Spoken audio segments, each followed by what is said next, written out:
প্রধানমন্ত্রী হিসেবে শপথ নেবার পর জাতির উদ্দেশ্যে প্রথম ভাষণ দিয়েছেন তারেক রহমান।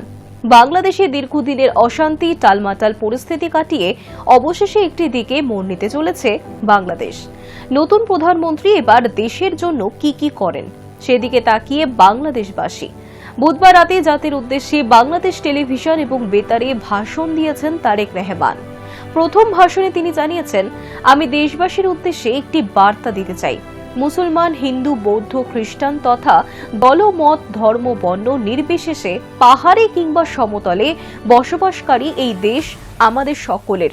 প্রত্যেকটি নাগরিকের জন্যই এই দেশকে আমরা একটি নিরাপদ ভূমিতে পরিণত করতে চাই।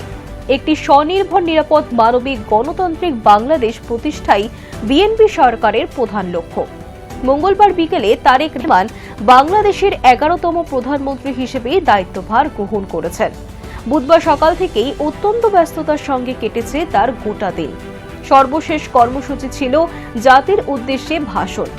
সকালে তিনি ঢাকার সাভারে জাতীয় স্মৃতিসৌধে গিয়ে পুষ্পস্তবক দিয়ে শ্রদ্ধা জানান।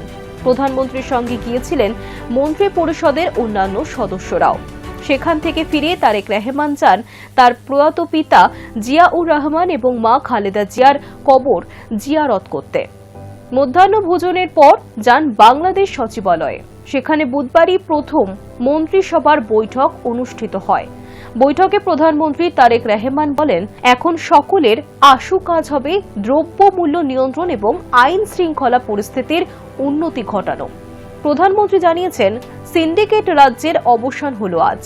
বৃহস্পতিবার থেকে বাংলাদেশে শুরু হয়েছে রমজান মাস। এই সময় নিত্য পণ্যের দাম যাতে নিয়ন্ত্রণে থাকে সেজন্য নতুন প্রধানমন্ত্রী সকলকে সতর্ক থাকতেও বলেছেন। সেই সঙ্গে বিদ্যুৎ সরবরাহ স্বাভাবিক রাখার বিষয়েও সতর্ক নিতেই বলেছেন প্রশাসনকে।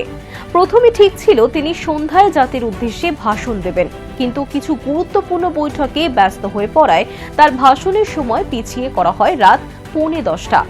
প্রধানমন্ত্রী জানিয়েছেন, হাজারো শহীদদের প্রাণের বিনিময়ে আমরা দেশ এবং জনগণের স্বাধীনতা, সার্বভৌমত্ব রক্ষা করতে পেরেছি। দাবিদার মুক্ত বাংলাদেশে জনগণের ভোটে জনগণের কাছে জবাবদিহিমূলক একটি নতুন সরকার যাত্রা শুরু করেছে। দেশে গণতন্ত্র এবং মানুষের অধিকার পুনঃপ্রতিষ্ঠার এই যাত্রা লগ্নে আমি দেশবাসীকে শুভেচ্ছা এবং আন্তরিক অভিনন্দন জানাই। তার কথায় স্বাধীনতাপ্রিয় গণতন্ত্রকামী জনগণের কারণেই দেশে আবারও মানুষের অধিকার, সম্মান এবং মর্যাদা পুনঃপ্রতিষ্ঠার সুযোগ সৃষ্টি হয়েছে। আমি দেশবাসীর উদ্দেশ্যে একটি বার্তা দিতে চাই। মুসলমান, হিন্দু, বৌদ্ধ, খ্রিস্টান তথা দলমত, ধর্ম, বর্ণ নির্বিশেষে পাহাড়ে কিংবা সমতলে বসবাসকারী এই দেশ আমাদের সকলের। প্রত্যেকটি নাগরিকের জন্যই এই দেশকে আমরা একটি নিরাপদ ভূমিতে পরিণত করতে চাই। একটি স্বনির্ভর, নিরাপদ, মানবিক, গণতান্ত্রিক বাংলাদেশ প্রতিষ্ঠাই বিএনপি সরকারের একমাত্র লক্ষ্য।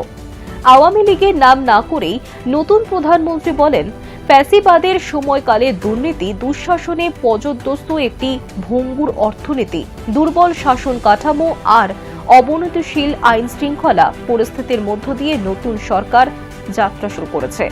আইন শৃঙ্খলা পরিস্থিতির উন্নয়ন এবং কঠোরভাবে দুর্নীতি নিয়ন্ত্রণের মাধ্যমে জনগণের মনে শান্তি, নিরাপত্তা ফিরিয়ে আনাই সরকারের প্রধান অগ্রাধিকার। তিনি বলেন, জনজীবনে শান্তি এবং নিরাপত্তা নিশ্চিত করতে সরকার সর্বোচ্চ উদ্যোগ গ্রহণ করেছে।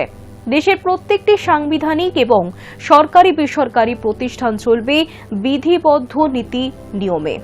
দলীয় কিংবা রাজনৈতিক প্রভাব প্রতিপত্তি অথবা জোর জবরদস্তি নয়। আইনের শাসনই হবে রাষ্ট্র পরিচালনার শেষ কথা। এদিকে তারেক রহমান প্রবল কটাক্ষের শিকারও হয়েছেন। এনসিপি নেতা থেকে শুরু করে নেট দুনিয়া সকলেই বিএনপি সুপ্রিমোকে ইঞ্জিনিয়ার বলে কটাক্ষ করতে শুরু করেছেন। সোশ্যাল মিডিয়া ছেয়ে গিয়েছে এই কটাক্ষমূলক পোস্টে। তাদের দাবি, ভোটে কারচুপি, ইঞ্জিনিয়ারিং করে বিএনপিকে জয় এনে দিয়েছে তারেক। নির্বাচনী হলফনামা অনুযায়ী খালেদা পুত্রের শিক্ষাগত যোগ্যতা উচ্চ মাধ্যমিক পাস, কিন্তু ভোটের ফল প্রকাশের পর থেকে তাকে ইঞ্জিনিয়ার বলে ডাকছে বাংলাদেশের একাংশ। প্রথমেই কটাক্ষ ছুড়েছেন এনসিপি নেতা নাসির উদ্দিন পাটোয়ারি।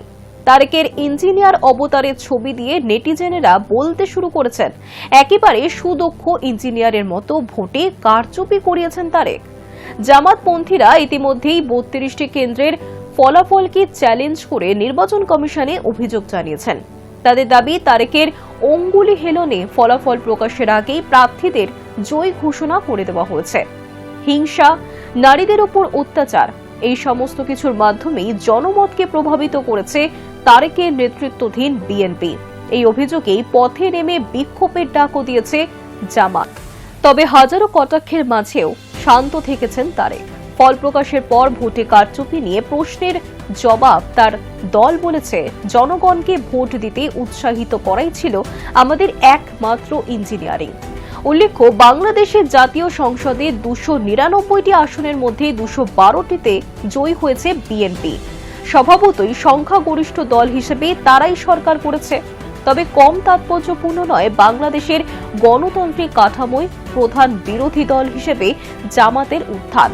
তারা দীর্ঘদিন বাংলাদেশে কট্টরপন্থা রাজনীতি করলেও ভোটের ময়দানে তেমন সুবিধা করতে পারছিল না।